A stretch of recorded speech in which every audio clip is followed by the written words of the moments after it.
Narraciones extraordinarias de Edgar Allan Poe, de Editores Mexicanos Unidos, perteneciente a la Colección Literaria Universal, segunda edición de 1979. La máscara de la muerte roja. La muerte roja había devastado grandemente la comarca. Nunca se había visto una epidemia más fatal, más horrorosa. La sangre era su avatar, y su sello, lo rojo y lo horrible de la sangre. Eran dolores agudos, vértigos repentinos, y luego una abundante hemorragia a la que seguía la muerte.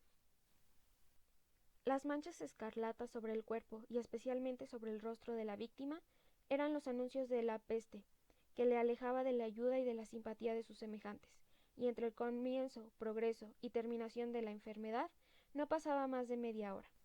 Pero el príncipe próspero era feliz e intrépido, y sagaz. Cuando sus dominios hubieron sido despoblados a casi la mitad, llamó a su presencia a 1 millar de vigorosos y alegres amigos que escogió entre los caballeros y damas de su corte y se retiró con ellos a la profunda soledad de uno de sus almenados castillos. Era un extenso y magnífico edificio, creación del excéntrico aunque regio gusto del príncipe mismo. Una fuerte y elevada muralla lo circundaba completamente. Esta muralla tenía puertas de hierro. Los cortesanos, una vez dentro, con ayuda de hornos y gruesos martillos, soldaron los cerrojos. Habían resuelto no dejar medios ningunos de entrada a los impulsos repentinos de la desesperación o los de frenesí del interior. El castillo fue abundantemente provisto de víveres.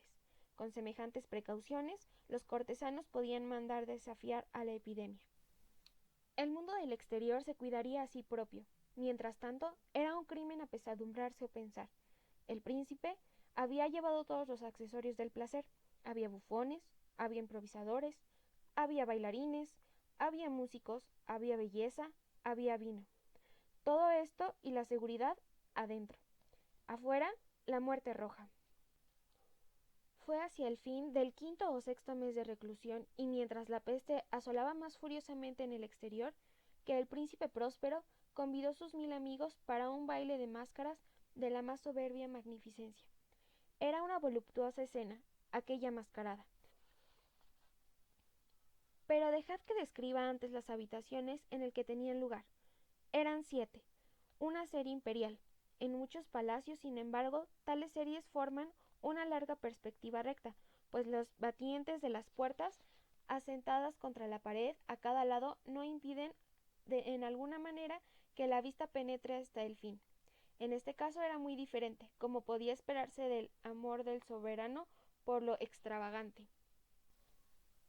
Los departamentos estaban tan irregularmente dispuestos que la visión abrazaba muy poco más de uno a la vez. Había un recodo agudo y cada 20 o 30 yardas, y a cada recodo un nuevo efecto. A derecha e izquierda, en mitad de cada pared, una alta y estrecha ventana gótica daba sobre un cerrado corredor que proseguía los recodos de la serie. Estas ventanas eran de cristales pintados, cuyo color variaba de acuerdo con el que dominaba en las decoraciones de la pieza a que daba acceso. Por ejemplo, la situada en la extremidad oriental estaba adornada de azul y tenía las ventanas azules. El segundo cuarto era púrpura en sus adornos y tapicerías, y los cristales eran color púrpura. El tercero era verde enteramente, y verdes eran los vidrios. El cuarto estaba adornado de amarillo, el quinto de blanco, el sexto de violeta. El color de los cristales era siempre igual a los adornos. El séptimo salón estaba completamente tapizado de terciopelo negro, que cubría el techo y las paredes, cayendo en pesados dobleces sobre la alfombra de la misma tela y color. Únicamente en esta pieza el color de los cristales dejaba de estar en armonía con las decoraciones.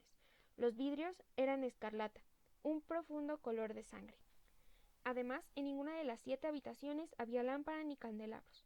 Entre la profusión de ornamentos de oro que se hallaban distribuidos por todas partes o colgaban del techo, ni una sola luz emanaba de lámpara o bujía en la serie de cuartos adornados.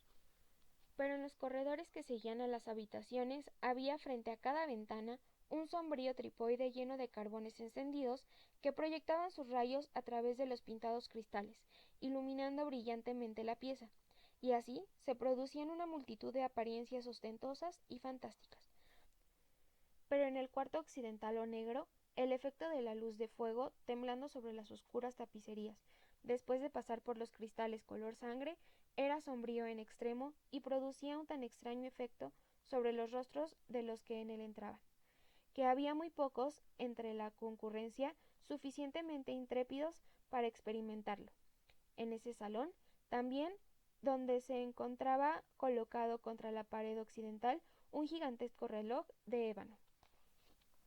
Su péndulo se movía de un lado a otro con un chirrido triste, grave y monótono. Cuando el minutero recorría el círculo y a la hora estaba a punto de sonar, salía de entre los pulmones de bronce del reloj un sonido que era claro y agudo, y profundo, y extremadamente musical, pero de un tono y énfasis tal que a cada hora los músicos de la orquesta se veían obligados a hacer pausa, momentáneamente en su ejecución para escuchar el sonido, y entonces los valsadores cesaban en sus movimientos y había una pequeña nube en la alegre compañía, y mientras que duraban los golpes de la campana, se notaban que los más festivos se volvían pálidos, y los más viejos se paseaban la mano por la frente, como si les atormentara una fantástica meditación. Pero cuando los ecos habían cesado por completo, una alegre carcajada escapaba de todos los pechos. Los músicos se miraban los unos a los otros y sonreían como de su propia nerviosidad y tontería, y en voz baja juraban entre sí que el próximo sonido del reloj no produciría en ellos semejante emoción. Y entonces, y después del lapso de los 60 minutos, que abraza 3600 segundos de tiempo que huye, volvió otra vez el sonido del reloj y sucedía lo mismo que antes. El mismo desconcierto, el mismo temblor, la misma meditación. Pero, a despecho de esas cosas, era una alegre y magnífica bacanal. Los gustos del príncipe eran singulares. Tenía buen ojo para los colores y los efectos. Desdeñaba las decoraciones de la simple moda. Sus planes eran atrevidos y salvajes, y sus concepciones brillaban por una esplendidez soberana. Hay gentes que le hubieran creído loco. Sus compañeros comprendían que no lo era. Era necesario oírle, verle y tocarle para convencerse de que no lo era. Había dirigido en gran parte el embellecimiento de los 7 cuartos en ocasión de esta gran fiesta, y había sido su propio gusto el que había dado carácter a los disfraces. Seguramente eran grotescos, había mucho brillo, mucho de picante y de fantástico, mucho de lo que se había visto después de Hernani. Había figuras arabescas con adornos y vestidos extraños, había caprichos de delirio como los trajes de los locos, había mucho de bello, mucho de fastuoso, mucho de extravagante, algo de terrible, y no poco de lo que puede excitar disgusto. En una palabra, los 7 cuartos eran recorridos por una multitud de ensueños que se balanceaban aquí y allá. Y estos, los ensueños, se agitaban en todos los sentidos, tomando color diferente en cada pieza y haciendo que la salvaje música de la orquesta pareciera el eco de sus pasos. Y cada hora suena el reloj de ébano que está en el cuarto de terciopelo, y entonces, durante un momento, todo enmudece, salvo la voz del reloj. Los ensueños quedan inmóviles en el sitio que ocupan, helados. Pero los ecos de las campanas se apagan de nuevo.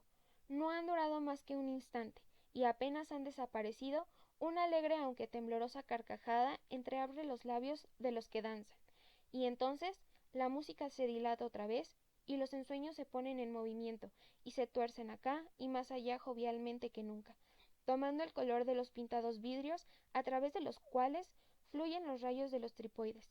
Pero en el cuarto que está más al occidente de los 7, ninguno de los máscaras se aventura ahora, porque la noche pasa rápidamente y penetra una luz siempre más roja a través de los vidrios, color sangre, y la negrura de los fúnebres paños aterra, y el que pone sus pies sobre la negra alfombra recibe del cercano reloj de ébano un sordo repique, más solemnemente enfático que los percibidos por los que se abandonan a indolente alegría en las otras habitaciones.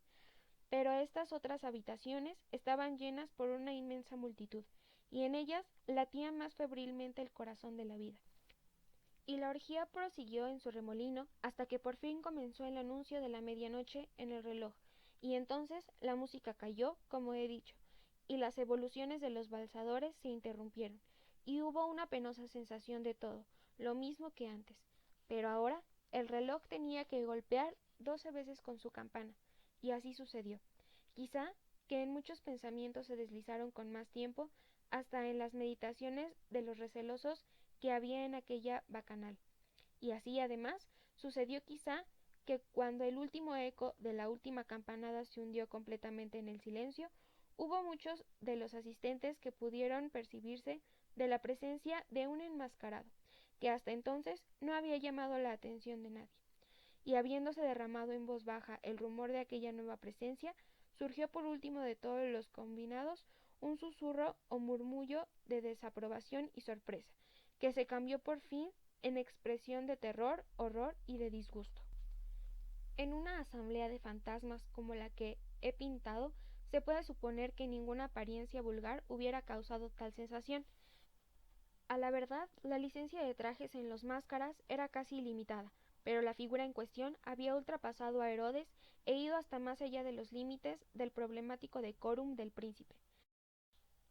Hay cuerdas en los corazones de los más enviciados que no pueden ser tocadas sin emoción, hasta para los más completos perdidos, para quienes la vida y la muerte no son motivo de burlas, hay asuntos sobre los que no puede dirigírseles una sola chanza. Toda la concurrencia parecía comprender profundamente que en el traje y aspecto del extranjero no había ni gracia ni decencia. La figura era alta y flaca, y estaba cubierta desde la cabeza a los pies por los altivos del sepulcro. La máscara que ocultaba el rostro copiaba más bien el exterior de un cuerpo rígido, que el examen más atento hubiera tenido dificultad en descubrir la impostura. Y todavía se hubiera sufrido esto si no aprobado por aquellos disolutos, pero el desconocido había llevado su imprudencia hasta representar a la muerte roja. Sus vestiduras estaban salpicadas de sangre y su ancha frente, así como los rasgos de la cara, estaban rociados con el horrible color escarlata. Cuando los ojos del príncipe Próspero cayeron sobre la espectral imagen, que, con pausado y solemne movimiento, como para sostener mejor su rol, se pavoneaba aquí y allá entre los balsadores, se le vio convulso, en el primer instante con un largo estremecimiento de terror o disgusto, pero en el siguiente su frente se enrojeció de rabia. ¿Quién se atreve? Preguntó roncamente a los cortesanos que estaban a su lado. ¿Quién se atreve a insultarnos con esta burla blasfema? Prenderle y quitarle el antifaz, que sepamos a quién tenemos que colgar mañana a las almenas. Cuando el príncipe Próspero pronunció estas palabras, estaba en el cuarto occidental o azul. Resonaron a través de las 7 habitaciones, alta y claramente, porque el príncipe era un hombre intrépido y robusto, y la música había callado a una señal de su mano. Era en el cuarto azul donde estaba el príncipe con un grupo de pálidos cortesanos a su lado. Al principio, cuando habló, hubo en el grupo un pequeño movimiento en dirección al intruso, que se hallaba cerca en ese instante, pero que entonces, con paso lento e imponente, se aproximaba cada vez más al príncipe. Pero a causa de cierto temor sin nombre que el fantástico aspecto del desconocido había inspirado en la concurrencia, no hubo uno solo que se adelantara la mano para detenerle, de manera que pasó libremente a una vara de la persona del príncipe, y, mientras la numerosa reunión como por un solo impulso retrocedía del centro de los cuartos hacia las paredes, él prosiguió su camino sin que nadie le interrumpiera, con el mismo paso solemne y mesurado que lo había distinguido desde el principio. Del cuarto azul pasó al púrpura, del púrpura al verde, del verde al amarillo, de este al blanco y de allí al violeta, antes que se hubiera hecho un movimiento decidido para apresarlo. Fue entonces, sin embargo, que el príncipe Próspero, enloquecido por la rabia y la vergüenza de su propia, aunque momentánea cobardía, se arrojó corriendo a través de los 6 cuartos sin que ninguno lo siguiera, a causa del mortal terror que de todos se había apoderado. Empuñando una brillante daga, se había aproximado impetuosamente al fugitivo personaje, cuando éste, habiendo alcanzado la extremidad del cuarto de terciopelo, se volvió de repente y miró a su perseguidor. Se oyó un agudo grito, y la daga cayó relampagueando sobre la negra alfombra, en la cual, instantáneamente después, se desplomó el cadáver del príncipe Próspero. Entonces, animados los cortesanos por el salvaje valor de la desesperación, entraron en el salón negro, y haciendo el enmascarado, cuyo cuerpo se mantenía recto e inmóvil en la sombra del reloj de ébano, quedaron presa de inexplicable terror, Al encontrar que bajo la mortaja y máscara de la muerte, a la que había echado mano con tan violenta rudeza, no habitaba ninguna forma tangible. Y entonces se conoció la presencia de la muerte roja. Había entrado como un ladrón de noche. Y uno por uno fueron desplomándose los convidados en los cuartos rociados de sangre, y cada uno murió en la postura desesperada de su caída, y la vida del reloj de ébano acabó también con la de la última víctima, y las llamas de los tripoides expiraron, y la oscuridad y la ruina, y la muerte roja ejercieron su ilimitado imperio sobre todo.